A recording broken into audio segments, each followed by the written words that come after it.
सत्संगत जी, प्यार से कहना धन्यकार जी। आज फिर ये मौका बन पाया कि दासी संडे को यहाँ आप सबके दर्शन करने के लिए इधर उपस्थित हो सकी, तो बहुत ही अच्छा लगा। और आज भी वही बात है कि जिस तरह हम जब भी संगत आते हैं, चाहे वो वक्ता बहन हो, भाई हो, बच्चे हो, बुजुर्ग हो, या वो किसी तरह भी अपने मन के भाव रखते हैं, सब में इतनी बड़ी जो सिखलाई होती है। तो हम अगर इसी बात को ये समझ लें कि सत्संग में अगर दासी ना भी कुछ बोले तो भी वो सारे मन के भाव वही होते हैं जो वो सब महापुरुष पहले से ही रख देते हैं कि कैसे एक जीवन को जीना है। ये निरंकार परमपिता परमात्मा, ये ब्रह्म ज्ञान हमें मिलकर हमें वो जो स्थिति अपनारी एक है, एक अचीवमेंट तो नहीं कह सकते क्योंकि सिर्फ कृपा है वो, पर अब उस कृपा के बाद हमें अपने जीवन में ये जो सहज अवस्था लानी है, तो ये सहज अवस्था कि हमको भक्ति के मार्ग पे कैसे और दृढ़ कर सकती है, कि कैसे हम ये सत्संग में भी बार बार सुनते हैं कि हमें अपने जीवन में एक वो बैलेंस लाना है कि स्थिति कैसी भी हो एक जैसा रखना है। तो ये हमें अचीव कैसे करना है, ये हमको अपनी ज़िंदगी में प्रैक्टिस कर कर के कैसे ढालना है। जैसे कोई भी अगर जितनी भी उम्र है हमारी, उस हिसाब से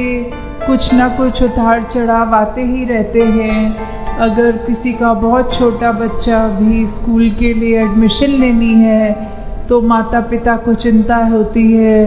कि कब होगा, और वो बेचैनी रहती है कि एडमिशन के फॉर्म निकल गए हैं या कोई भी ऐसी बात।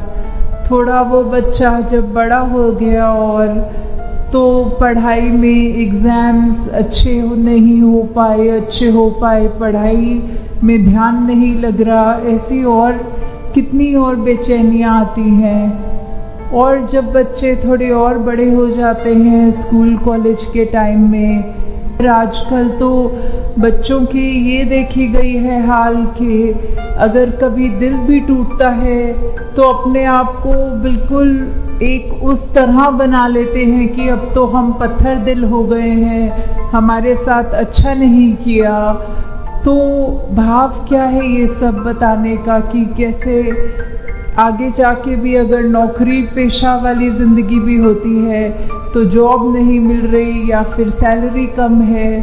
कुछ भी पड़ाव जीवन में जैसे जैसे आते हैं, कभी भी वो सहज अवस्था में एक जीवन को उस तरह व्यतीत नहीं किया जाता। और यही मन के भाव रहते हैं कि काश ऐसा होता तो ज़्यादा बेहतर होता। तो यही एक अगर हम भक्ति के मार्ग पे चल रहे हैं तो कैसे हर पल हमारा खुद ब खुद उस तरह निकलता है कि एक हमें अपने आप को ज़बरदस्ती कुछ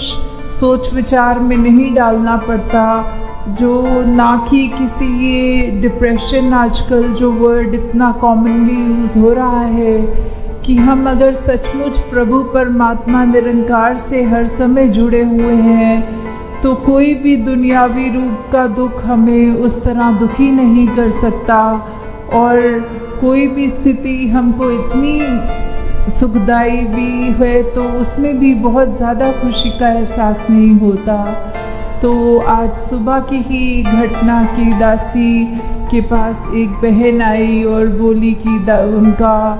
13 साल का एक छोटा बच्चा वो ब्रह्मलीन हो गया है। तो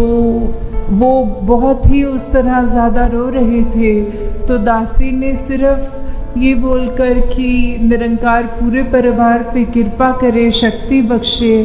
और साथ में जब उन्होंने फिर ये कहा कि अगर निरंकार ने बच्चा लेना ही था तो दिया ही क्यों, तो दासी ने बस यही भाव रखे कि जब निरंकार ने बच्चा दिया तब तो आपने शुक्राना किया था, तब तो सवाल नहीं किया था कि ये बच्चा दिया क्यों। और अब जब वही शरीर भी निरंकार का जो पहला प्रण होता है, तन मन धन निरंकार का है, तो वही निरंकार की वस्तु जब निरंकार ने दी और जब चाहे निरंकार ने वो शरीर ले लिया वापस, तो हम उस सहज भाव में क्यों नहीं रह पा रहे? तब हमारे मन में इतनी उथल पुथल क्यों हो रही है कि जब एक हमारा जिंदगी का जो मकसद है ये ब्रह्म ज्ञान प्राप्त करना, उसके बाद तो अपने आप ही जीवन ये सहज भाव का जीवन, ये सहज अवस्था वाला जीवन बन जाना चाहिए। तो हम अपने अंदर ये सोच विचार करके देख लें, ये इंट्रोस्पेक्शन करके देख लें कि क्या हम आते तो हैं संगत, पर हम फिर भी अपना मन, ये सारे वक्ता जो भी बोलते हैं स्टेज से, क्या हम सभी की बातें सुन रहे हैं या बैठकर हमारा ध्यान कहीं और चला गया, दिमाग किसी को देखकर कुछ और सोचने लग गया। तो अगर हम सत्संग में सुनी गई हर चीज़ को अपने जीवन में ढालेंगे, ये निरंकार का आश्रय लेंगे, तो अवश्य ही ये सहज रूप में ज़िंदगी इतनी आसान लगने लग जाएगी कि बस एक तरह, जैसे कहते हैं कि हम पानी में अगर फ्लोट कर रहे होते हैं तो कोई वो मेहनत नहीं लगती, बस अपने आप बहते ही चले जाते हैं, सब काम वो पानी ही करता है। तो वैसे ही जब इस निरंकार में जीते जी हम भ्रमलीन हो जाएं, तो वो सहज अवस्था हमें सही मायने में मिलती है। तो हर पल हमें अब कोशिश यही करनी है, चाहे हमारी कोई भी उम्र हो, कहीं से भी आए हों, कुछ भी हमारे जीवन में चल रहा हो, हम किसी भी बैकग्राउंड के हों, तो बस बात यही कि परमात्मा निरंकार सभी का जो है वो हम सबके लिए जीवन में जो कर रहा है, हमको और बेहतर करने के लिए ही कर रहा है। और इसी प्रकार हर पल ये शुक्राना तभी किया जा सकता है। तो दाता हर सभी पे कृपा करे कि ये सहज अवस्था वाला जीवन हर एक के हिस्से में और आता जाए, हर पल और इस निरंकार के रंग में सभी रंगते जाएं। साथ संगत जी, धन निरंकार जी।